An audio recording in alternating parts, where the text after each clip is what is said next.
Ini buku apa nih, Set?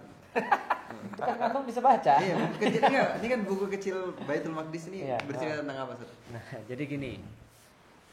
Ini kan buku kecil ya. Berarti pasti ada buku besarnya kan. Itu logika kita sama-sama nggak nyambung ya.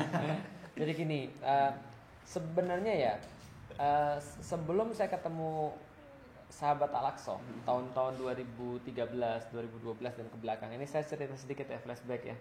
Kan saya tahu nih pasti netizen kan senang kepo nih. Saya itu termasuk orang-orang yang memperhatikan banget kalau itu sudah urusan Baitul Maqdis. Kenapa, Set? Pertama karena sebagai manusia, saya ngeliat mereka kesian. Wajar dong, kan ya. Itu adalah sesuatu yang paling minim ketika kita melihat orang lain. Itu kita nggak usah mikir ini tanah siapa, kita nggak usah mikir ini haknya siapa, kita nggak usah mikir secara hukum seperti apa, kita nggak usah cari tahu siapa ribut sama siapa. Tapi fakta bahwa ada anak-anak terlantar, ada orang-orang mati, ada orang-orang tertindas, itu sebagai seorang manusia sudah cukup untuk mengarahkan pandangan saya ke situ. Jadi sebelum saya masuk Islam pun saya sudah tahu tentang orang-orang Palestina, itu sudah tahu bahwasanya orang-orang Palestina itu mereka terjajah dan segala macam. Bedanya dulu ketika saya masih belum mengerti tentang segala sesuatu seperti sekarang, tentu kata-kata Israel itu lebih punya tempat di dalam diri saya ketimbang Palestina, apalagi Arab. Ya, jadi gampangnya ginilah, kalau orang-orang itu suka Israel, dia pasti tidak suka dengan Arab. Otomatis.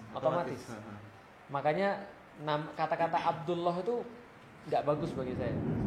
Apalagi kalau ada teman-teman namanya Abdul, itu pasti jelek, terbelakang, nggak sekolah dan segala macam. Jadi bully-bulian, dul. Ya, Abdul, kayak nama pembantu lah kira-kira gitu ya. Ya memang Abdul artinya pembantu ya. Artinya kan Bedul lah. Iya, kayak gitulah kira-kira. Tapi maksudnya yang pengen saya kasih itu konotasinya negatif. Cuman itu tidak membuat saya untuk tidak kasihan pada mereka, tetap kasihan pada mereka. Walaupun saya lebih condong kepada Israel pada waktu itu ya. Tapi setelah saya cari tahu tentang setelah saya masuk Islam, cari tahu, tentu ketika pengetahuan semakin banyak, pengetahuan itu membuat saya semakin bingung. Sebenarnya apa sih yang kejadian di situ? Sebenarnya kenapa sih? Itu kan cuma sebidang tanah gitu maksudnya. Saya tahu itu adalah kamu tuh agamanya Katolik, saya tahu. Kamu agamanya Kristen, saya tahu. Kamu Muslim, saya tahu. Kamu agamanya Yahudi, saya tahu. Tapi kenapa harus sampai kayak gitu sih? Gitu maksudnya. Itu yang saya nggak ngerti. Nah, saya tuh mulai perhatian banget kepada Palestina, Baitul Maqdis itu ketika 2009. Ketika kejadian Mahfi Marmara. Itu waktu itu saya masih ingat itu 2010. kayak 2010 ya, 2009 atau 2010 itu kejadian yang sangat worldwide waktu itu ya. Ditayangin di TV, lalu kemudian kebetulan juga internet juga sudah lumayan. Saya tuh ngikutin tuh waktu itu ketika IDF itu memberikan peringatan tuh.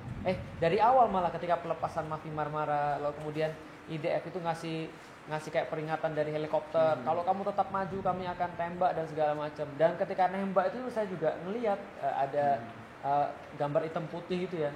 Bukan gambar hitam putih, kayak termo apa ditembak dan segala macam itu. Termo kamera. Ya, sampai kemudian orang-orang yang selamat tuh kemudian dikasih ke Asdod ya kalau nggak salah ya, atau di daerah mana itu, sampai kemudian baliknya. Dari situ saya cari tahu, saya kan Muslim ya. Kenapa saya nggak ngerti permasalahan ini? Gitu maksudnya. Kenapa saya nggak tahu? Padahal saya sudah Muslim dari 2002 gitu maksudnya. Kenapa saya nggak memahami problematika kayak gini? Ternyata setelah saya lihat, setelah saya pelajari, wah itu kayak nggak cukup sebenarnya. Ketika saya melakukan bukan penelitian lah ya, riset ataupun studi gitu ya, saya pikir gini, saya yakin ini orang-orang Muslim di seluruh dunia ini, kalau mereka nggak benar-benar perhatian tentang ini, mereka nggak bakal tahu tentang Baitul Maqdis. Bagaimana hubungannya dengan sejarah, bagaimana hubungannya dengan waktu itu kepemimpinan Islam, khilafah itu, lalu kemudian bagaimana ceritanya, efek politisnya, efek ekonominya, dan yang paling kentara adalah efek agamanya ya, tentu saja ya. Itu yang berusaha di cover di sini. Ngeri kan? Iya. Berarti ini buku berat banget tuh ya kalau bagi aku sebagai seorang milenial ya. Masya Allah. Ya kan? Kalau aku nyari buku kan cari yang asik, cari yang happy gitu ya, cari yang seru gitu, cari yang inspiratif. Ini kayaknya kalau baca Ya. buku ini kayak nambah beban gitu ya. Betul. Pertama memang kertasnya berat. Ambil aja dulu satu paragraf dibaca, enteng apa berat? Iya benar. Gitu. Random aja. Iya, dan ternyata Masya Allah ini teman-teman sahabat Al-Aqsa ini, padahal saya kemarin juga mau bikin yang lebih ringan lagi, tapi ini juga alhamdulillah udah ringan tuh, ada gambar, terus ada apa namanya, ada grafik gitu ya, terus Ada bonus poster. ada bonus posternya ini, Ada ini, 2 lagi kan. ini posternya ini penjelasan sendiri, Ya, ya. karena Satu buku sendiri. iya, ini perang Yarmuk ini Masya Allah, mana ya? Iya, ini Ya, perangnya ini nih, perang Yarmuk ini ceritanya udah saya pernah bikin tulisan singkat tentang perang Yarmuk. Niatnya sih singkat, tapi ujungnya nggak singkat. Jadi buku? Jadi buku kecil. Oh, oke. Sama kayak buku kecil ya. Jadi buku lebih kecil lagi ya. Ya. Coba yang punya otoritas nih. Kalau bagi saya yang sudah baca buku ini, bagi saya itu dikaitkan dengan pengalaman saya. Jadi gampangnya adalah Anda tidak perlu studi terlalu banyak lagi, mengumpulkan banyak angle lagi, memilah-milah mana yang opini, mana yang fakta, memilah-milah orang yang nggak suka dengan orang yang suka gitu ya. Semuanya udah ada di sini. Gitu. Nah, kalau bagi sahabat Al-Aqsa, bukan sahabat Al-Aqsa, Institut Sahabat Al-Aqsa. Institut Bisa. Al-Aqsa Institut Al-Aqsa. untuk riset perdamaian. Untuk riset dan perdamaian. Nah, gimana nih? Jadi Hawariun dan Ustadz Felix ya. Tadi Ustadz Felix sudah sangat indah sekali itu menyebutkan bahwa ringkasnya kan begini. Orang itu keislamannya bisa bolong kalau dia nggak paham tentang Baitul Maqdis. Ada satu luar lubang biasa. besar yang tidak terisi kalau orang nggak paham Baitul Maqdis. Kenapa? Karena Al-Quran itu menurut para ulama lebih dari 2/3 isinya berhubungan sama Baitul Maqdis. Sebutkan. Sebutkan. Subhanallah. 25 nabi dan rasul. Oke. Oh, 25 Nabi dan Rasul. Ya kan? Aha. Berapa orang yang namanya dipakai jadi nama surat? Ada Ibrahim, ada Yusuf, ya, ada Yunus, ada Ali Imran. Itu semua terjadi di Baitul Maqdis. Menurut Ibnu Katsir rahimahullah, dari 25 nabi dan rasul yang kita wajib mengimaninya, 19 orang diantaranya lahir di Baitul Maqdis. Masya Allah. Isa. Kemudian Zakaria, Maryam. bicara tentang sebuah kaum yang paling banyak disebutkan di dalam Al-Quran, Bani Israel kan, dari Al-Baqarah, Ali Imran, An-Nisa, kemudian Al-Maidah, Al-A'raf. Nggak berhenti ngomongin Bani Israel. Ya. Dan semua kejadian di Baitul Maqdis. Nama Nabi yang paling banyak disebut di dalam Al-Quran, Musa alaihissalam, orang Bani Israel. Ya. Kemudian Nabi Isa alaihissalam, Nabi terakhirnya Bani Israel. Jadi begitu banyak Allah Subhanahu Wa Taala menjadikan Bani Israel dan kawasan tempat tinggalnya itu sebagai rujukan bagi orang untuk mencari hidayah. Saya tahu deh caranya bagaimana. Nah. Gini. Dulu pas saya hobi Jepang, Ya. saya pengennya ke Tokyo dong. Oh iya. Ya kan? Karena di situ ada yang gambar One Piece, ada yang Oke. gambar Naruto, Ya, ada yang manga. manga. Nah, yang hobi drakor Pasti pengen ke Korea. pasti pengen ke Korea ya kan. Nah, kalau misalnya orang baca Quran, Ya. tentu pasti pengennya ke sana. Pengen minimal ke 3 tempat. Ya. Mekah, Madinah, sama Baitul Maqdis. Lanjut. Nah, buku ini dan buku sebelumnya, kakaknya buku ini namanya buku emas Baitul Maqdis, karena itu 800 halaman dan terdiri dari hasil-hasil riset selama 27 tahun Saya aja yang, belum selesai baca. yang berat gitu, Ya, betul. yang berat. Kemudian kita breakdown jadi sebuah buku yang lebih mudah dikunyah. Namanya buku kecil Baitul Maqdis. Apa sih sebenarnya intinya ini?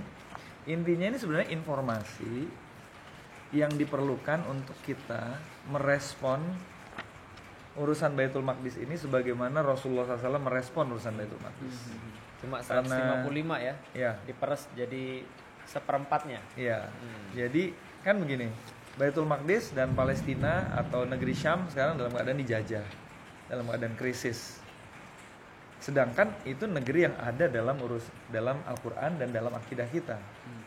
Maka respon kita terhadap penjajahan atas Palestina yang terbaik adalah mengikuti responnya Rasulullah SAW. Dan responnya Rasulullah SAW disebutkan di sini, termasuk diantaranya ini. Misalnya nih kalau kita buka nih ya, bab 10 misalnya di daftar isi ya. Apa baca tuh? Rencana strategis Nabi Muhammad SAW bagi Baitul Maqdis. Iya, gitu loh. Jadi Seru itu ya. responnya Rasulullah itu berupa rencana strategis. Ternyata Rasulullah SAW, beliau itu kan sepanjang hidupnya sebagai seorang nabi dan rasul, semua interaksinya, bahkan perangnya, bahkan bagaimana problem solving dari yang kecil sampai yang besar, semuanya dituntun wahyu kan gitu. Apalagi urusan yang gede kayak Baitul Maqdis, ada tuntunannya. Bukan cuma tuntunan, bahkan ada pengkondisiannya. Nah, sebagai bocoran ya, spoiler, spoiler, Rasulullah SAW itu menurut Profesor Abdul Fattah El-Awaisi, salah satu guru kita yang menjadi rujukan kita dalam melakukan riset dan sebagainya, beliau membagi Rasulullah SAW itu mempersiapkan kemerdekaan Baitul Maqdis dalam tiga rencana strategis. Rencana strategis yang pertama namanya tahap keilmuan dan ma'rifah. Edukasi. Dan edukasi kalau udah datangnya dari Allah bukan cuma sekedar buku atau bacaan, tapi juga tarbiyah, ilahiyah, pencerahan, bahkan interaksi, bahkan disiksanya para sahabat itu bagian dari tarbiyahnya Allah untuk mempersiapkan generasi yang membebaskan Baitul Maqdis gitu. Dan itu dimulai dari turunnya surat At-Tin tahun ke-5 kenabian. Ya. Nah, pada waktu itu kondisi umat Islam yang jumlahnya masih sedikit dalam keadaan dipersekusi, ditindas, dihina, difitnah dan lain sebagainya. Tapi tiba-tiba Allah menarik wawasannya kaum muslimin dan Rasulullah ke negeri yang jauh. Karena di situ nggak ada Watin tin, wa zaitun ya. Di Mekah nggak ada buah tin, nggak ada buah zaitun. nggak tumbuh. Iya, nggak tumbuh. Kemudian oleh para mufasir dijelaskan bahwa tin dan zaitun di sini adalah Baitul Maqdis dan Masjidil Aqsa. Ya. Kemudian tahun berikutnya dalam keadaan disiksa, dalam keadaan dipersekusi, difitnah dan sebagainya, tiba-tiba Allah buka wawasan geopolitik internasional lewat turunnya surat Ar-Rum bagian yang pertama. Apa urusannya? Rasulullah waktu itu lagi ditindas, dikejar-kejar, dipersekusi, tiba-tiba Allah ngasih tahu tentang superpower yang namanya Romawi dan Persia yang lagi berantem, yang lagi perang, dan Allah condongkan hati umat Islam waktu itu untuk mendukung Romawi gitu kan. Karena Romawi waktu itu sudah mengadopsi agama Nasrani yang secara akidah agak lebih dekat kepada Islam pada waktu itu. Itu sepanjang surat Ar-Rum itu adalah wawasan geopolitik internasional yang luar biasa banget. Nah, kemudian berjalan terus sampai puncaknya adalah Rihlatul Ilm yang namanya Isra Mi'raj. Di mana Rasulullah SAW sama Allah dibuka itu hakikatnya tentang ilmu pengetahuan, semua ilmu tentang astronomi, tentang yang zahir maupun yang gaib itu dibuka semua sama Allah.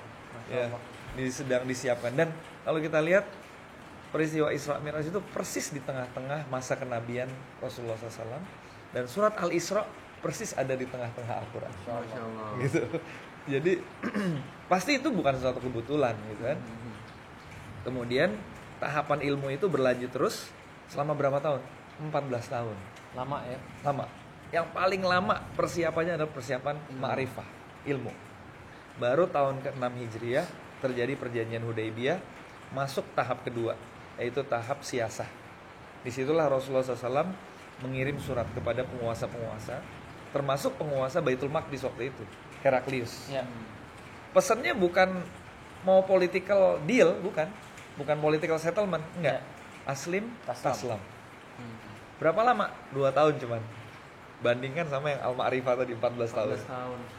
Baru setelah 2 tahun politik, 2 tahun lagi militer.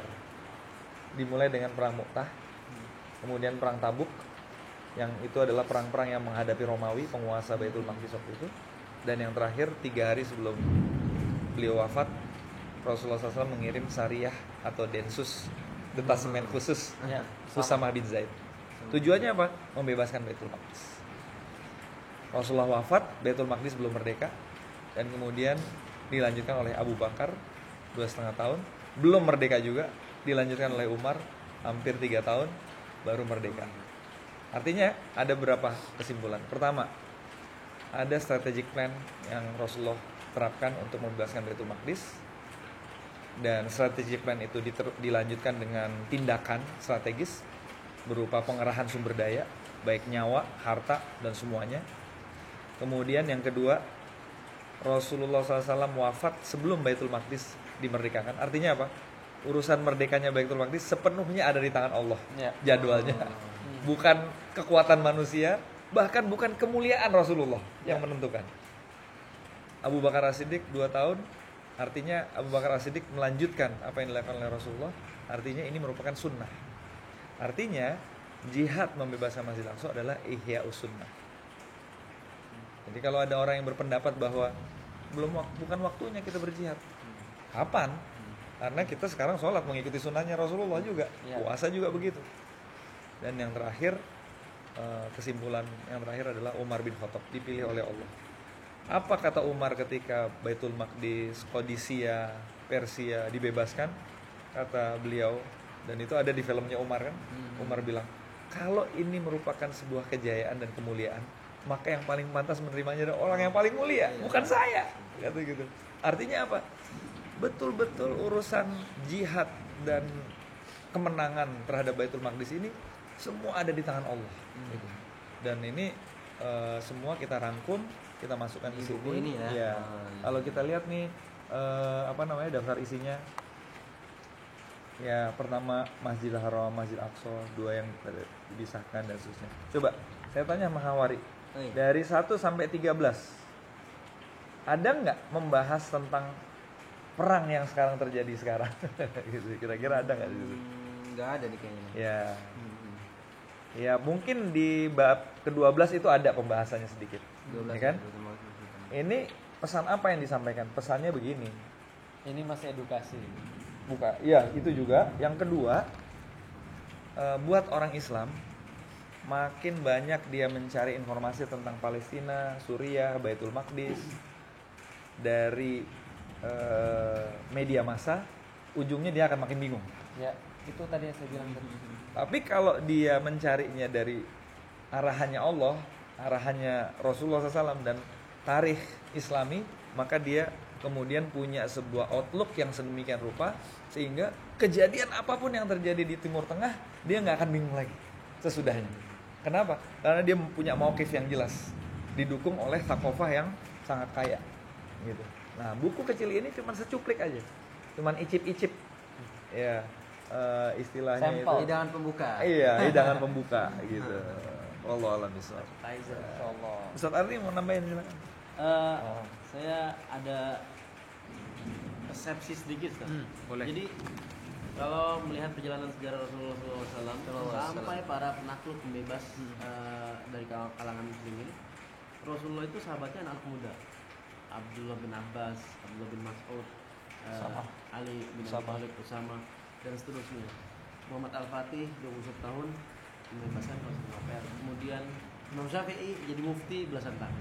Nah, saya mau merespon yang tadi disampaikan oleh Hawari tentang ini kayaknya bagi kita nih agak berat nih. Artinya Buat milenial. kalau kita berharap nanti yang akan jadi barisan-barisan terdepan pembebas Masjid Al-Aqsa adalah kalangan anak-anak muda milenial, berarti ini harus masuk dulu di isi kepala anak muda. Bagaimana kalau kita challenge saja, Hawari langsung ngadain bedah buku kecil. Wah, insyaallah doain ya Ustaz ya. Belajar dulu tapi sama Ustaz Zikrullah. Wah. Soalnya kan di kepala milenial kan ngapain sih kita ngurusin yang jauh-jauh di Indonesia aja kan ada banyak banget masalah nih dari mulai kemiskinan, kebodohan gitu kan. Masa ya kita mikir yang jauh, saudara dulu lah yang deket-deket dulu gitu. Itu gimana? Ya betul. Memang betul, kita sebagai orang-orang yang ada, kita kan nggak mungkin tutup mata terhadap orang-orang di sekitar kita ya. Hanya saja di dalam Islam itu kita tuh bukan hanya mengurus orang-orang yang di dekat, tapi sebenarnya kita mengurus seluruh kaum muslimin. Dan kadang-kadang ada orang yang jauh yang lebih menderita daripada orang-orang yang dekat. Tapi bukan itu juga sih, karena kalau saya secara pribadi lihat, sebenarnya kalau ada orang bilang yang dekat aja belum banyak dibantu, apalagi yang kok yang jauh dibantu. Nah, orang ini biasanya yang dekat tidak, yang jauh tidak. Biasanya menarik. Nggak ngejudge sih. Karena kalau orang-orang yang bantu yang dekat, ketika dia ngelihat yang jauh, Dia bakal berusaha. Dia akan berusaha. Dan kalaupun dia nggak bantu, dia nggak akan komen begitu. Contohnya misalnya, saya punya duit cuma segini ya, taruhlah. Saya cuma punya duit segini misalnya, taruhlah. Lalu saya mau bantu teman-teman saya. Dan ketika misalnya contoh ada gempa atau ada musibah di Indonesia, kita udah bantu nih, terus duit kita habis. Lalu di Suriah dan di Palestina ada juga kejadian-kejadian kita sudah tahu. Dan saya nggak bisa nyumbang. Setidaknya saya tidak akan komen bahwa yang penting yang deket dulu aja lah, jangan yang jauh. Iya. Nah, karena biasanya yang komen itu justru yang jauh enggak, yang deket juga enggak. Biasanya sih. Nah, tapi intinya adalah Allah itu tidak membatasi bahwa kita itu punya amal soleh. Kalau Sesuai Allah kemampuan tidak, aja. betul. Kalau tidak Allah tidak membatasi, kenapa manusia membatasi gitu maksudnya. Jadi ya bisa-bisa aja. Tapi tadi yang ucap sama Ustadz Zikrullah tentang Babe. ya Babe Zikrullah tentang bahwa Baitul Maqdis ini menempati posisi yang sangat luar biasa gitu dalam iman kita gitu ya. Bahkan kalau kita nggak peduli, kita nggak mau tahu gitu, itu seperti lubang besar gitu dalam hati kita. Itu jadi kayak tamparan gitu. Wah, kayaknya gue harus benar-benar belajar nih. Kayak gue harus take kepo, gue harus tahu gitu. Bukan hanya lubang besar, tapi itu sama aja orang senang drakor tapi nggak mau ke Korea. Oh iya, kurang gimana ya? Bukan kurang, berarti dia sebenarnya nggak senang drakor. Oh iya. Kan kalau ada orang senang dengan sesuatu, dia kan pasti pengen tahu ini settingnya di mana sih, orang-orangnya kayak apa sih. Contoh ya, saya pernah tahu ada satu orang senang banget drakor, itu lihat aja di YouTube. Ada 1 jam berjalan-jalan di Seoul, di kota Seoul di Korea. Ada 40 menit jalan-jalan di Seoul ketika pandemi. Jadi videonya tuh ngapain? Cuma jalan-jalan doang. Jalan-jalan doang. Yang nonton berapa banyak? Ratusan ribu. Saking drakornya. Saking mereka mau tahu apa sih yang terjadi di situ aslinya gitu. Iya. Jualan di sana jualan apa sih? Orang kalau di sana musim dingin ngapain sih? Bahkan ada musim dingin di Seoul. Musim panas di Seoul. Kan itu kan ya? Street food. Ya, street food. Nah, bagaimana mungkin kalau Anda sering baca Quran maksudnya dan sering kepo tentang Rasul misalnya atau tentang Islam, tapi Anda nggak kepengen tahu tentang apa yang terjadi di bumi Syam. Itu gitu loh. Bagaimana mungkin? Sekali, gitu. Ya, harusnya sih pasti dia sama-sama tertariknya. Oh, jadi dan buku ini adalah apa? Pembuka ya, gerbang untuk supaya kita tuh sebelum langkah yang berat-berat kan ya. Ya, yang kecil-kecil dulu. Gitu. Seperti inilah contohnya ya. Gimana? Judulnya kan buku kecil Baitul Maqdis. Kira-kira sejauh ini kan kalau Hawari itu kan bukan orang awam ya, dari segi keislaman di kalangan milenial ya sedikit banyak jadi rujukan lah kan ya. Iya. Baitul Maqdis itu apa sih sebenarnya yang selama ini diketahui oleh? Baitul Maqdis itu tempat Isra Mi'raj Rasul gitu. Dari Mekah terus kemudian ke Baitul Maqdis itu ke Sidratul Muntaha. Iya. Itu yang paling umum sih gitu kan. Ya, betul, itu betul. Tapi jawabannya itu baru sepertiga dari jawabannya. Masya Allah. Gimana tuh? Jadi kata Baitul Maqdis ini sendiri adalah istilah atau terminologi yang digunakan oleh Rasulullah SAW sepanjang hidupnya. Beliau nggak pernah menggunakan kata Palestina, beliau nggak pernah menggunakan kata Al-Quds, nggak pernah menggunakan kata Yerusalem.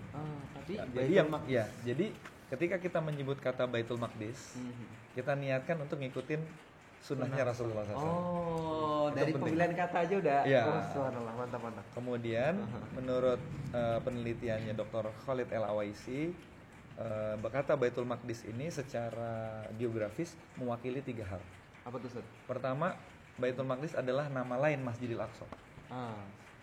Ini, Kota ini. Ya. Kota ya.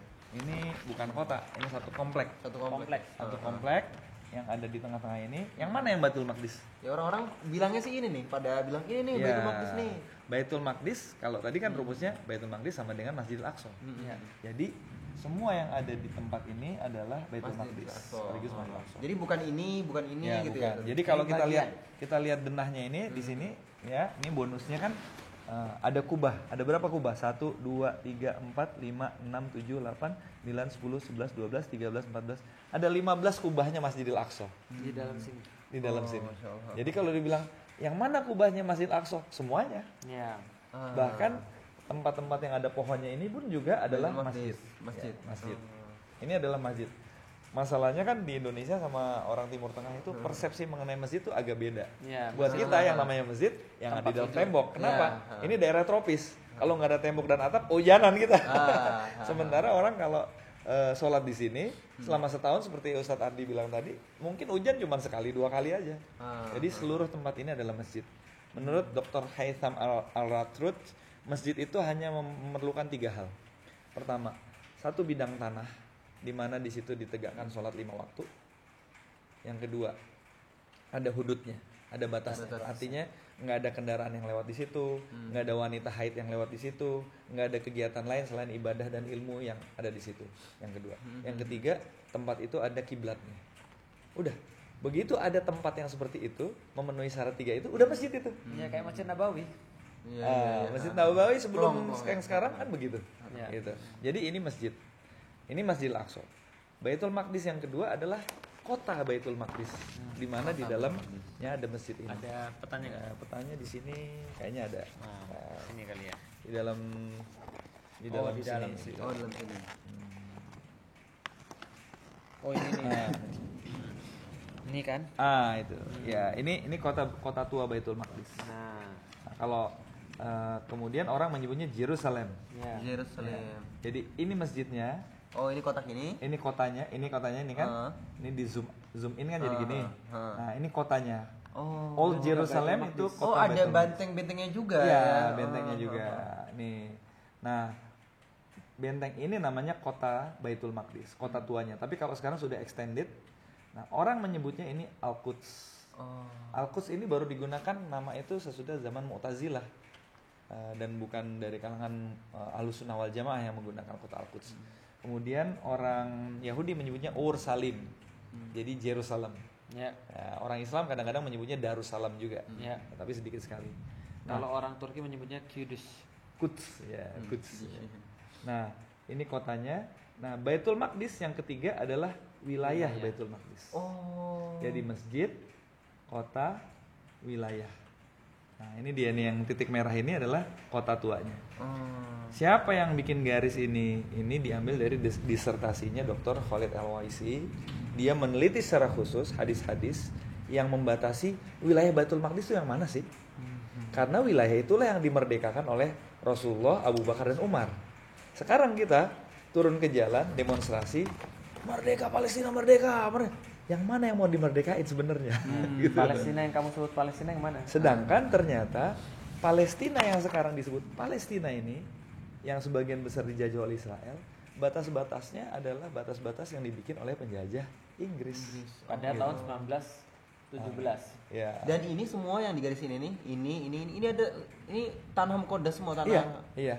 yang disucikan Iya. Ardul Inilah Muqaddas. Baitul Maqdis inilah yang disebut alladzi barakna haulahu linuriyahu min ayatina innahu sami'un basir. Tapi kemudian ada lingkaran berikutnya. Ada masjid, ada lingkaran berikutnya kota, lingkaran berikutnya wilayah Baitul Maqdis, lingkaran berikutnya ada yang disebut al-ard al-mubarakah atau negeri Syam. Lebih luas lagi. Negeri Syam itu sekarang masuk Palestina, Yordan, Lebanon, Suriah, sebagian kecil dari Turki, ada wilayah namanya Iskanderun. Kemudian ada sebagian kecil wilayah dari Yordan dan sebagian kecil wilayah utaranya Saudi sampai ke Tabuk. Irak masuk ya? Irak sedikit masuk. Iya, sedikit Dan masuk. juga Gurun Sinai di Mesir. Itu semua masuk wilayah Ardul Al-Ard Al-Mubarakah. Ini yang disebutnya. Ada mengenal tanah haram, tanah muqaddas, negeri Syam dan Masjid Aqsa. Apa bedanya itu? Semua dijelasin di buku itu. Ya. Wah, langsung penasaran nih. Ini Syam nih, ini Syam nih. Tapi ini terlalu kecil ya. Ya. Oh, ini di sini nih. Ya. Nah, ini. Ini Syam nih. Ya, itu negeri Syam. Kalau di Perbatasan. kitab-kitab Turos ini madkhol. Ya, madkhol, pengantar. Madkhol. Oh iya, madkhol. Tugu pengantar. Dan ini menarik nih, Beh. Saya jadi teringat majalah-majalah di Mesir itu kan kita biasa langganan setiap bulan. Ada majalah Al-Har, majalah Al-Wa'yul Islami dan majalah lainnya. Setiap majalah itu sering banget ngasih Poster. Dan saya di Indonesia jarang sekali dapat buku Saya yang ada dulu poster. juga sering dikasih poster majalah bola. Tabloid bola. Tabloid bola. Ya, tabloid bola. Jadi padahal ini ada pesan tersirat nih ketika Ya. menyediakan memberikan poster tuh tahadu tahabbu kata Rasulullah. Masya Allah. Saling memberi hadiah maka Saling mencintai. saling mencintai. Yang juga seru di sini ada bab 8 manusia-manusia terbaik di Baitul Maqdis dan negeri Syam. Ini sangat penting sekali untuk diketahui oleh setiap orang tua supaya yang pertama kali diinstal ke dalam kepala dan hati anak-anaknya adalah mengidolakan orang-orang terbaik yang menurut Allah sebagai orang-orang terbaik. Jangan sampai keduluan orang lain memasukkan tokoh-tokoh yang ke kepalanya anak-anak, ya kan? Awari kan bapak muda nih kan, ini perlu sekali tuh. Gitu. Jadi diterima challenge-nya. Nih, Insyaallah. Ini ustadznya harusnya yang bedah bukunya gitu. Karena aku nggak diterima sama kalangan. Kalau aku ngebahas pacaran sih diterima gitu, kan anak muda gitu. Kalau ngebahas Baitul Maqdis kayaknya siapa lu gitu. Iya. Langsung di ini ya, langsung apa namanya? Antum langsung ditawur. Karena ada yang lebih layak. Buku ini diterbitkan bareng antara Institut Al-Aqsa untuk riset perdamaian dengan Sahabat Al-Aqsa. Jadi kalau ISA itu fokusnya pada studinya. Iya, mengumpulkan semua resources of knowledge ya tentang Baitul Maqdis. Ambisinya itu sederhana, kepengen menyediakan perpustakaan terlengkap di Indonesia tentang Baitul Maqdis. Masya Allah. Pengennya begitu. Perpustakaan terlengkap ya. Waktu itu Ustadz Felix udah pernah kesana ya? Sudah. Ada satu koleksinya yang sangat impresif apa itu? Ya, itu 80 jilid ya. Ya, 80 jilid. Tulisannya Ibnu Asakir Ya, tentang tarikh Dimas. Diperintahkan menulisnya oleh Nuruddin Mahmud. Nuruddin Zinki. Nuruddin Mahmud Zanki. Jadi itu untuk salah satu kerja ulama Ibnu Asakir itu menurut 80 jilid tentang tarikh. Ya, kenapa? Karena Nuruddin Zinki adalah melanjutkan bapaknya Imaduddin Zinki yang sangat bercita-cita membebaskan Masjidil Aqsa yang sudah puluhan tahun waktu itu dijajah. Apa yang mereka lakukan? Mereka tahu bahwa tidak bisa kita membebaskan Masjidil Aqsa tanpa pengetahuan yang diketahui dan ilmu yang diketahui oleh Umar bin Khattab. Dan kita tidak bisa membebaskan Masjidil Aqsa tanpa mengetahui ilmunya Salahuddin Al-Ayyubi. Artinya apa? Artinya emang warisan-warisan ilmu itu harus kita kumpulkan dulu, baru kita bikin pasukan untuk membebaskan Masjidil Aqsa. Amin. Ya. Pengantarnya di sini. Insyaallah. Ini ada pintu kecil yang menjadi pembuka daripada sebuah pemandangan besar. Aku merasa kayak apa ya? Selama ini berarti aku nggak tahu apa-apa gitu tentang Al-Aqsa. Ya, antum bukan satu-satunya. gitu. Saya kan juga gitu. Semua kita merasakan kayak gitu ya. Waktu pertama kali kita ketemu sama Profesor Abdul Fattah El-Awaisi misalnya, yang kemudian bekerja sama ISA. Nama lembaga beliau ISRA, Islamic Jerusalem Research Academy. Ketika kita diajak masuk ke perpustakaannya, kita kayak masuk ke danau jernih yang karena isinya itu hasil riset beliau dan teman-temannya selama puluhan tahun ya. Termasuk misalnya gini, misalnya ketika Umar membebaskan Masjidil Aqsa, Umar lalu kemudian mengeluarkan apa yang disebut al-Uhda al-Umariyah, gitu ya. Janji Umar untuk melindungi semua agama Yahudi, agama Kristen, gerejanya, sinagognya, semua nggak boleh disentuh oleh pasukannya. Buat zaman itu adalah sebuah pernyataan dari pemenang perang yang belum pernah terjadi sebelumnya. Karena semua pemenang perang, apalagi raja yang berkuasa, Rampas. selalu raise to the ground, Ya. ratakan dengan tanah, bikin peradaban baru yang favorable buat mereka, kan gitu kan? Nggak ada itu ceritanya. Kalau masih ada manusia yang tersisa di situ, tugasnya adalah menjadi budak, nggak ada yang lain. Tapi Umar Covenant atau Umar al-Huda al-Umari itu betul-betul jadi. Nah, diteliti oleh Profesor Abdul Fattah El-Awaisi, sanadnya dan matanya tuh banyak banget yang macam-macam. Dan beliau butuh waktu 7 tahun untuk menemukan naskah yang asli. Yang salah satu kita lihat yang di Mardin. Ya, yang itu. di kertas itu. Nah, itu. Jadi ada banyak banget versi, tapi beliau cari yang paling sahih yang mana nih? Seperti orang mencari hadis sahih gitu. Beliau menelusuri, oh ini yang benar naskahnya. Itu 7 tahun. Gitu. Jadi kita masuk ke lembaga beliau tuh kayak masuk dan kita kemudian begitu kerjasama, beliau bilang, ini kita kerjasama sama ISA. Semua yang sudah kami lakukan selama 20 tahun penelitian ini silahkan diambil semua, diterjemahkan semua ke dalam bahasa Indonesia, dimanfaatkan untuk mengedukasi masyarakat Indonesia. Gitu. Tanpa bayaran apa-apa. Cuman akhirnya kemudian kita berikhtiar, wah masa kerja keras mereka kita cuma ngambil gratis dan kemudian ini, ya tentu mereka dapat pahala, tapi kemudian kita apresiasi setiap tahunnya kita memberikan research grant untuk mereka dibayarkan setiap bulan Syawal. Masya Allah. Bentar lagi dong berarti. Ya, bentar lagi nih. Jumlahnya berapa? Itu rahasia. Nah, kita nggak perlu melakukan Nggak seperti perlu apa riset yang itu. dilakukan sama dokter gitu 7 tahun itu udah tertera di buku ini gitu ya. Tinggal kita mau apa enggak gitu. Iya. Nanti bakal ditanya tuh. Fabi ayala irobikum katiban udah ada. Nggak mau dibaca ya ampun kamu tuh. Jadi kita atur challenge waktu aku aja. terchallenge. Ya, kita atur waktu kapan talaki ke Babe. Setelah Ah, itu kita ngadain. lakinya jangan ke saya. Hari ini bersamaan dengan kita siaran ini ada siarannya Dr. Khalid El Awaisi. Iya, Ya kan? jam 4 ya. Judulnya apa tadi? Kalau tidak ribat maka Anda dibabat. Iya, if you don't do ribat, you will be dibabat. Karena ternyata ribat itu gaya hidupnya seorang muslim. Gak pernah ada muslim di zaman Rasulullah yang gak terlibat ribat, gitu kan. Kalau kita nggak ngikutin Rasulullah ya berarti kita bukannya. Ya, jadi sasaran empuk ya. Ya. Dan ini informasi-informasi banyak sekali nih, Masya Allah. Banyak yang nanya nih, Be. Ini bisa dapetin di mana nih buku ini? Oh ya, buku ini bisa didapatkan dengan sangat mudah. Buka aja di website www.sahabatalaqsa.com atau Twitternya Sahabat Al-Aqsa. Ada yang lebih mudah, Atau Instagramnya apa? Telegram. Iya, Telegram. Itu langsung klik, langsung masuk ke WhatsApp. Oh iya betul. Mudah banget tuh. Telegram ada, Telegramnya Sahabat Telegram Al-Aqsa Sahabat juga Al-Aqsa. ada. Itu masuk ke situ juga. Langsung berhubungan dan langsung aja. Dan kemarin ada yang nawarin bonus ya? Apa? Berapa? Haji. Bukan. Bonusnya Yang, poster, Be. ya itu udah jelas dapat. Yang beli berapa ya? Di grup ya? Grup ya? Lupa sih. Bu Panges Oh, ya. ada beli berapa dapat apa gitu. Iya. Apa ya kemarinnya? Ya, Saya nanti sendiri kita- nggak ngikutin. Tapi gini, Be. Saya kan ada buku emas Baitul Maqdis. Kemudian di rumah juga udah ada. Iya. Kemarin istri udah beli. Jujur aja, ini lebih bagus cetakannya. Oh cetakannya. Iya, jelas. Oh iya. Karena kertasnya lebih bagus. Iya. Semangat bacanya.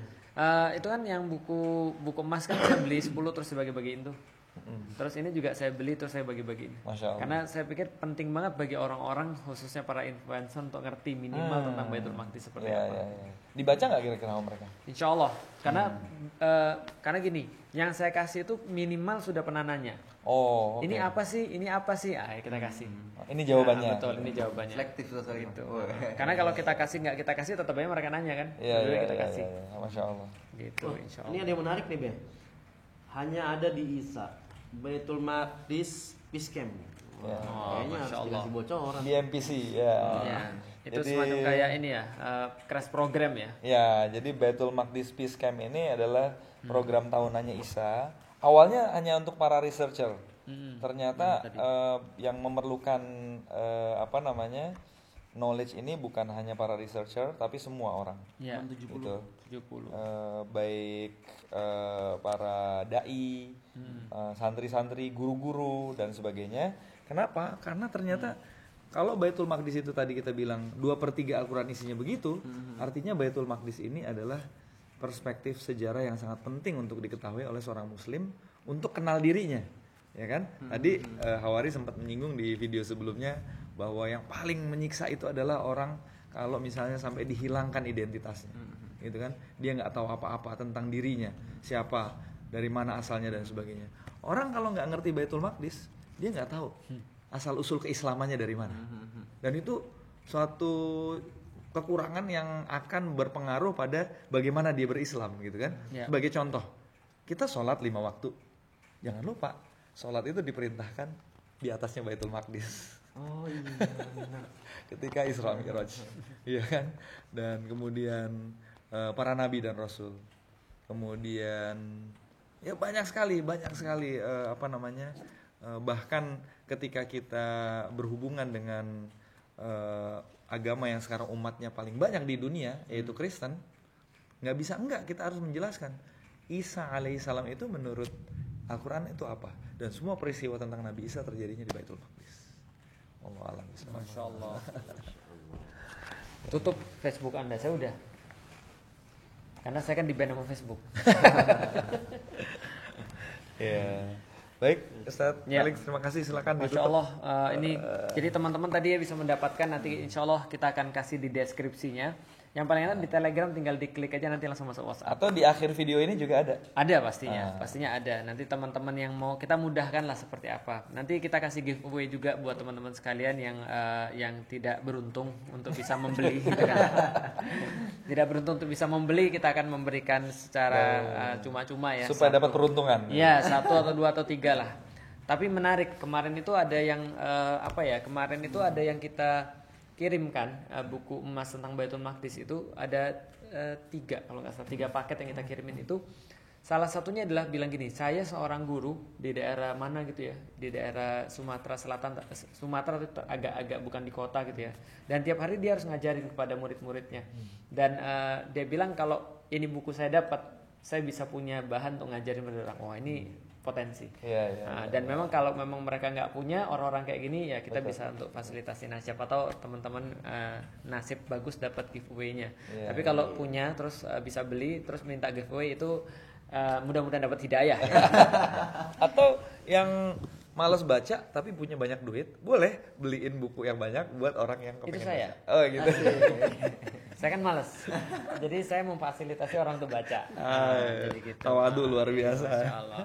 Gitu ya, antara tawadu sama kenyataan itu agak-agak tipis memang ya. Gitu ya. Baik teman sekalian, itu aja. Makasih buat teman-teman semuanya yang sudah menonton ini. Kita dari Sahabat Al-Aqsa merasa senang ketika bisa untuk membicarakan tentang Baitul Maqdis, dan lebih senang sekali, lebih senang lagi apalagi kalau teman-teman yang ikut membicarakan tentang Baitul Maqdis ini. Yuk, assalamualaikum warahmatullahi wabarakatuh. Waalaikumsalam warahmatullahi wabarakatuh.